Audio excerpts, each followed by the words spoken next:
buat darurat ya, kayak pas kita di Kapadokia itu Indomie sangat membantu guys.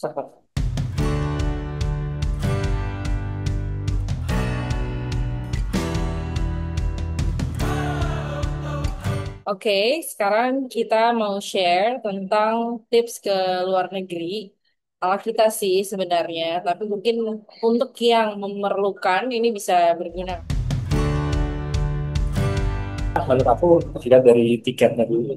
Jadi kalau kita ngomongin tiket, udah jelas Asia Tenggara itu udah paling murah. Bebas visa, jadi nggak ada pengeluaran selain tiket lah gitu untuk awalnya. Teman-teman masih mau pertama kali ini ke luar negeri dan cari yang murah dan simple ya. Kalau ke Asia Tenggara kan memang gak jauh beda nih sama di sini di Indonesia. Apalagi kalau kalian di Jakarta pasti udah biasalah melihat hal yang mirip-mirip nih kalau kita ke Kuala Lumpur atau even Bangkok juga mirip ya Betul. sama di Jakarta. Jadi nggak terlalu banyak adaptasi suasananya. Jadi mungkin kayak bingungnya atau paniknya nggak terlalu berasa. Murah selain Asia Tenggara juga sebenarnya Turki lumayan ya. Yang mau vibe-nya berbeda nih teman-teman, tapi nggak terlalu mahal. Kalau menurut kita sih Turki.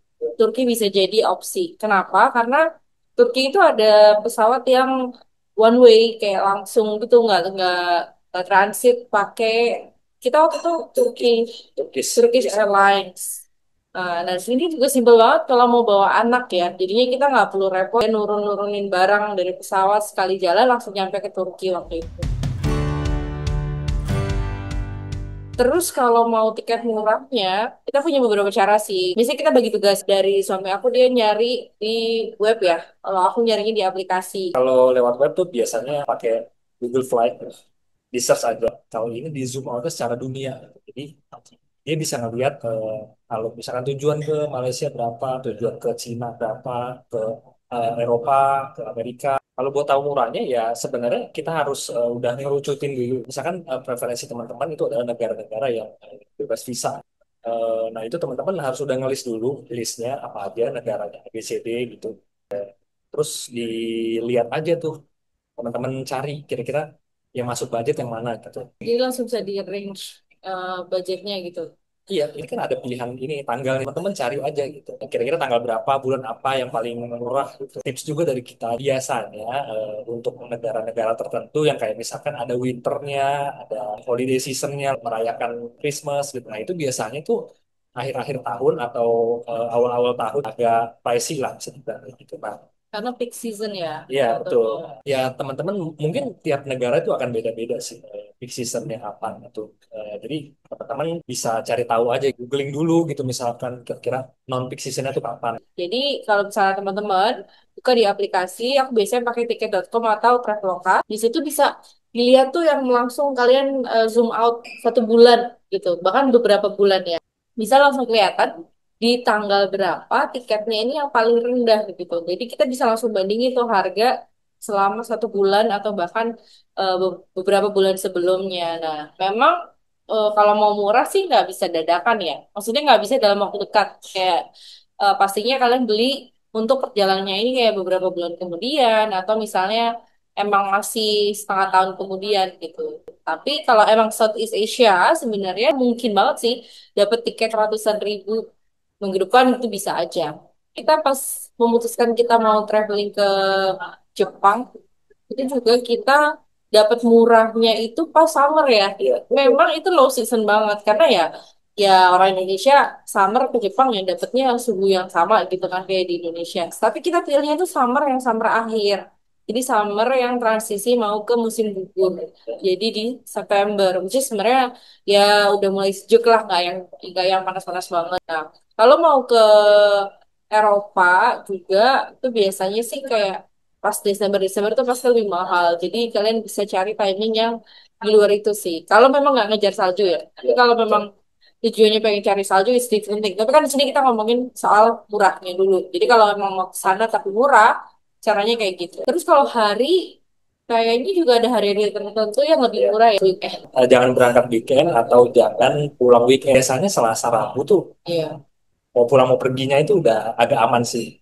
Sebenarnya ya kalau mau yang mutlak banget murah itu teman-teman perlu dari setahun sebelumnya. Cuman dalam kasus kita nih, mungkin teman-teman juga ada yang suami istrinya bekerja gitu, punya anak juga, jadi yang mungkin nggak bisa dari jauh-jauh hari gitu, karena kan buat Cutinya. nentuin cuti barengnya gitu kan. Nah itu ya itu bisa dipakai tadi cara kita itu.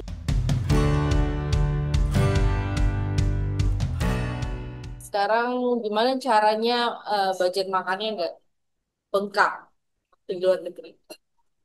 Di Jepang kemarin. Jadi kalau solusi paling murah banget dan paling terjangkau di mana-mana ada, bisa banget datang ke yang namanya 7-Eleven. Jadi cukup makan 2 onigiri aja sebenarnya udah cukup gitu buat makan malam gitu. Misalkan kalau kita habis jalan-jalan capek, Umum sih, kalau menurut kita untuk bisa murah pas lagi di luar negeri itu kita harus makan kayak orang lokal. ya, Kita ikutin gaya makannya orang lokal gitu. Jadi misalnya kita di Jepang ya kita ikut makanan Jepang gitu. Kalau kita lagi di Eropa ya ikut makanan Eropa. Bukan kayak kalau kita ke Eropa terus kita malah cari makanan Indonesia atau makanan Asia. Biasanya itu lebih mahal karena ingredientsnya atau misal bahan masakannya itu kan banyak yang diimpor tuh di sana, pasti jadinya lebih mahal gitu loh bahan bakunya. Beda kalau kita makan makanan lokal, bahan bakunya kan memang dari lokal jadi lebih murah, itu biasanya kayak gitu. Buat para ibu-ibu yang membawa anak kalau pas traveling jangan lupa bawa panci listrik portable itu yang nggak gede, paling diameter 15 cm, itu kita bisa bawa kan di koper. Nah itu nanti kita tinggal beli telur, kita beli kayak ikan potong di minimarket, ya udah kita masak aja di hotel. Itu buat buat bekal anak tuh hemat ya. Dan juga buat darurat ya, kayak pas kita di Kapadokia itu Indomie sangat membantu guys. betul betul. Bawa Indomie karena itu bisa jadi emergency food kita kalau misalnya kita lagi nggak ada resto atau misalnya butuh makan di tengah malam. Kalau masih di Southeast Asia yang ada Grab, asli itu gampang banget, kayak kita bahkan bisa pesen kayak di Indo gitu, Grab Food, Grab Mart, enak banget sih, simple banget.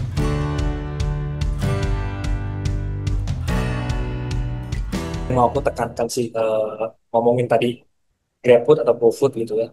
Jadi menurut aku pribadi ini berdasarkan pengalaman kita ya kemarin, penting banget untuk teman-teman riset dulu sebelum teman-teman ke negara tujuan. Mode transportasi apa yang ada di sana? Apakah ada Uber, apakah adanya Grab atau yang lain-lain? Nah itu penting banget. Kita punya pengalaman cukup pahit ya di Vietnam karena kita tuh kayak kena scam gitu loh sama supir taksi abal-abal di paling di airport. Nah, sebenarnya yang salahnya kita adalah kita tuh terlalu percaya sama kayak sign, misalkan ada tanda panah ya waktu kita keluar ada sign kayak di mana kita bisa dapet taksi gitu. Ya cuman mungkin kita emang kurang riset do and don'ts-nya di Vietnam itu seperti apa. Karena waktu kayak kita ke Thailand kayaknya aman-aman aja gitu kan.